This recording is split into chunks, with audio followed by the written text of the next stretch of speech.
Thank you, Speaker. Speaker, my question to the Minister of Energy. The City of Toronto is thinking about selling off Toronto Hydro, just like the Premier is selling off Hydro One.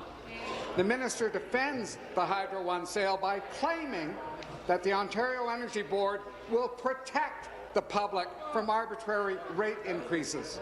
But the Auditor General found that the OEB had approved rate increases for Hydro One that were supposed to pay for replacing aging transformers that were, in fact, never replaced. Never.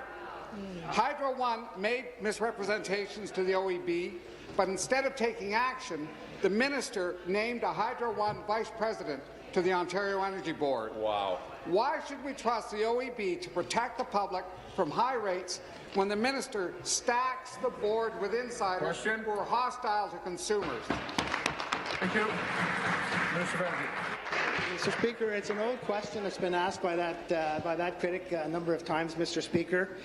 He knows that the Ontario Energy Board, first of all, is an independent body. He also knows that an application after application after application, Mr. Speaker, the Ontario Energy Board has reduced the amount that's been asked for, Mr. Speaker.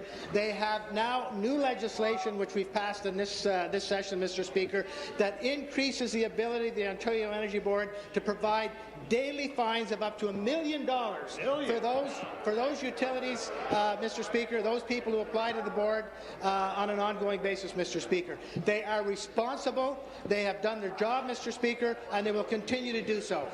Thank you. Supplementary.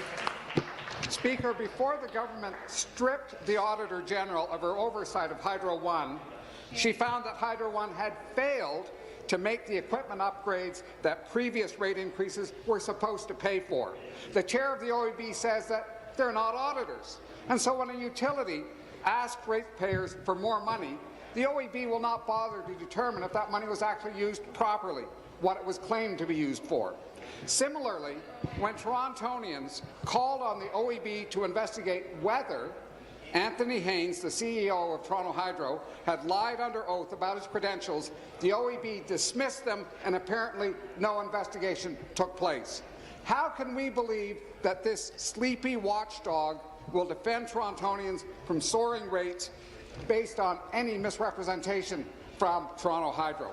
Good question. Thank you. Minister.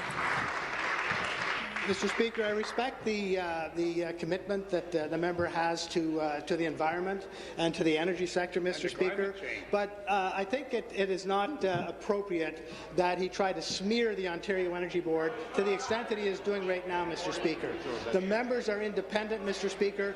There is a very, very strong diligence that's done when people go on the board, Mr. Speaker. They have a cross-section of board members, Mr. Speaker, who act very, very responsibly. And what he's doing now, Mr. Speaker, is doing nothing but smearing the Ontario Energy Board, who are responsible operators or regulators in our system, Mr. Speaker, and they're known to be so across North America. Thank you.